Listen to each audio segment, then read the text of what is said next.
Mtazamaji wa Meatu TV, karibu katika kipindi maalum siku hii ya leo, tukizungumza masuala mbalimbali, lakini leo tutazungumza na kijana ambaye ametoka mbali lakini anajishughulisha na masomo, lakini pia anajishughulisha na kilimo. Unataka kumfahamu ni nani? Endelea kusalia Meatu TV. Karibu studio za Meatu TV. Asante sana. Kwa majina mtazamaji aweze kufahamu, unaitwa nani? Kwa majina naitwa Musa Glemba Saga, lakini wengi wananifahamu kwamba Musa Valdi. Musa Valdi. Yes. Sasa tuanze kwamba tufahamu unajishughulisha na nini, japokuwa nimekutambulisha ni unasoma, lakini pia unajishughulisha na kilimo. Sasa wewe uweze kujitambulisha unashughulisha na nini ili waweze kufahamu. Mimi nafanya kazi, kwamba si kwamba najishughulisha. Kilimo bwana ni kazi. Kilimo ni kina asilimia kama 75 katika nchi za Afrika ambao watu wengi wanakifanyia kazi. Kwa maana hiyo katika asilimia 75 na mimi nipo katika hizo asilimia. Kwa maana hiyo mimi ni mkulima kutoka Kibaigo, wilaya ya Kongwa, mkoa wa Dodoma. Nafanya kazi ya kilimo. Kazi ni kazi. Kazi ni kazi. Kazi ni kazi. Kwa hiyo kwa maana hiyo wengi wanakikimbiaga kilimo, lakini kilimo ni moja ya kazi ambayo inategemewa duniani namba moja. Maana bila kilimo huwezi kula. Hata kufanya biashara ufanye. Huwezi fanya bila kilimo. Sawa, sasa mimi nataka kufahamu kwamba unasoma uandishi wa habari. Huku unafanya kazi ya kilimo. Unagawaje sasa ule muda kujihusisha huku kusoma, na unajua chuo practicals kufanya assignment, kuingia darasani asubuhi mapema. Sasa wewe unajigawaje kwa pande zote mbili? Kwa pande zote mbili ni mtihani. Kwa hiyo unaegemea sehemu moja. Sasa iko hivi, kwenye kusoma kupo, lakini kilimo kipo. Kilimo sana sana akihitaji 100% uwepo. Kuna muda fulani inabidi utumie indirect rule, kwamba umchague mtu fulani akusimamia kile kilimo, kwa sababu yote yanawezekana. Mtu ambaye mwaminifu, kwamba sasa sikiliza, kwa kipindi hichi siwezi nikaja shambani, ila nifanyie kulima huko kwako, huko shambani kwangu, lakini hakikisha unanipa evidence zote, kila kitu ambacho kinahitajika. Kwa mfano, tunapanda zao la kisasa kwa muundo kilimo cha kisasa. Ndio. Kilimo cha kisasa mimi sinajua na eka zangu 10. Kwa eka moja kupanda kwa kisasa ni shilingi 15,000. Ukichukua 15,000 ukizidisha mara 10 sawa sana 150,000. Umeshanielewa?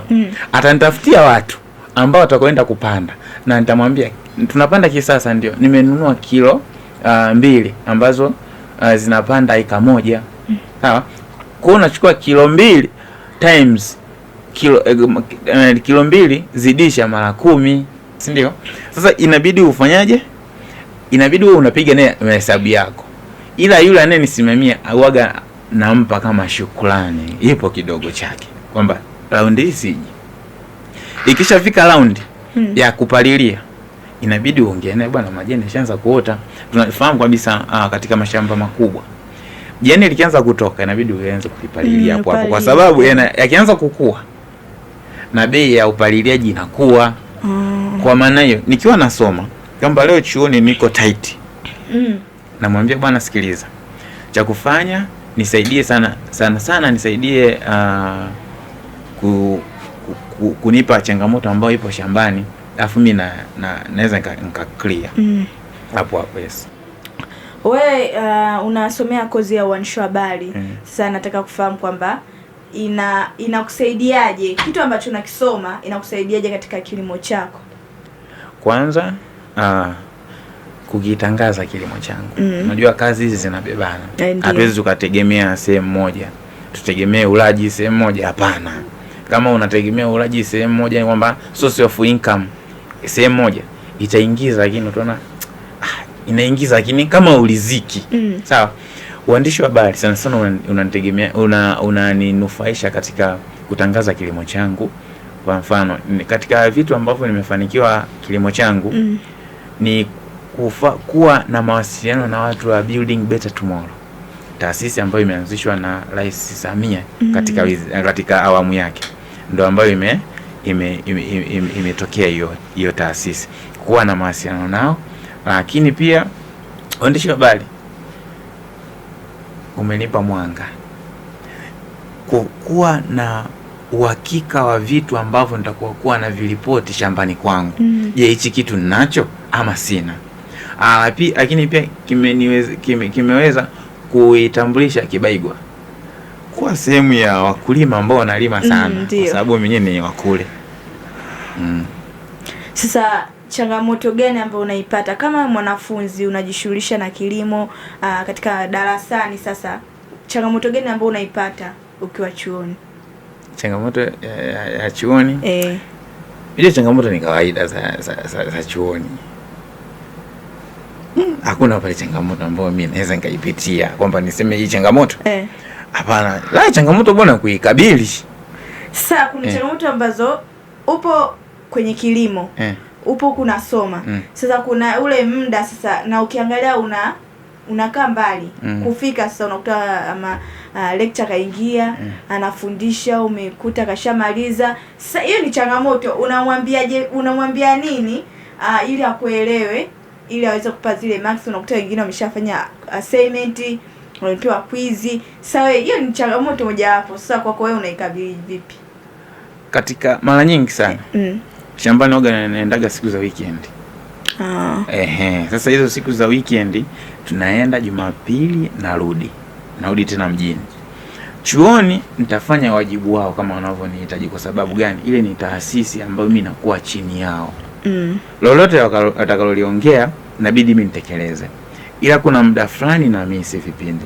Nikimisi vipindi, kwa sababu chuo ninachosoma mimi walimu ni waelewa kwamba hata wao bwana ni wanadamu. Ni wanadamu kama wanadamu wengine. Kwa maana hiyo nikiwa nimemisi quiz nitamwambia naomba nisaidie quiz, mimi nimemisi kwa sababu hii na hii na hii.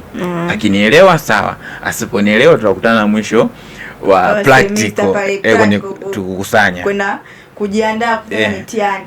Sawa. Sasa kwanza upo level gani katika chuo cha uandishi wa habari? Niko mwaka wa pili, semester ya kwanza. Baada ya kumaliza chuo kwa miaka 5, unajiona wapi katika sekta ya kilimo, lakini pia kwenye kozi yako ambayo umeisomea ya uandishi wa habari? Miaka 5 mbele unajiona uko wapi? Kwanza sana tunategemeaga sana Mwenyezi Mungu. Hatuwezi tukasema kwamba tajiona niko BBC London au Al Jazeera. Hapana. Sana tunategemea sana Mwenyezi Mungu ambaye atuwezeshe sehemu atakayotuweka. Mimi nitakubali. Ni hapo hapo. Kwa sababu gani? Hata hapa sehemu niliyopo ni Mwenyezi Mungu mwenyewe ambaye akaniweka. Yeye mwenyewe. Kwamba hata kama nikiwa juu sehemu gani sitojikweza. Ila kwa maono yangu mimi, sehemu ambayo katika kilimo pamoja na uandishi wa habari utakaojiona kilimo ni namba 1. Niko radhi niache uandishi wa habari iluka kwenye kilimo. Ikae kwenye kilimo. Kwa sababu gani? Bwana kilimo hata ukiniambia bwana sitokusupport kwenye kilimo, alafu tukasema kwamba wakulima wote hatulimi mwaka huu. Sawa? Tukasema hatulimi. Tunakufa njaa wote. Ndo kitu ambacho unatutambia habari. Sasa unashauri nini vijana ambao wanaamini kwamba kilimo haiwafai vijana, ninafaa wazee? Ndio fikra za vijana sasa hivi wanajiita Gen Z, kwamba mimi siwezi kujishughulisha na kilimo, nitapata sugu, sijui jua kali. Unawashauri nini? Kwanza usishawishike na maneno ya watu. Maneno yenye kushawishi yako mengi sana. Na hata hayo maneno nishakutana nayo. Ninachoshukuru Mwenyezi Mungu, nimejenga jina la mkulima. Kila mtu ananiita mkulima. Kwanza ni fahari. Ndio. Ni fahari kwangu. Kuna mmoja ashiye kunitaka mkulima mbele ya wale wazee fulani. Kaambia wewe ni mkulima yeye. Wapi mbele ya Kibaigwa? Unalima nini na nini? Pale nikaanza kujitangaza. Mimi nalima hichi na hichi. Chukua bana mawasiliano yangu. Ukishavuna niletee mafuta. Biashara tayari nishaifanya. Ukiwa unashawishiwa na watu wengine kuingia kuacha kilimo, unajua inategemeana na akili za mtu ndio. Akili za mtu ni za mtu, hata kama nikikushawishi za mtu. Mimi naambia hivi, kama kulima utaki, basi utanunua kwa mkulima.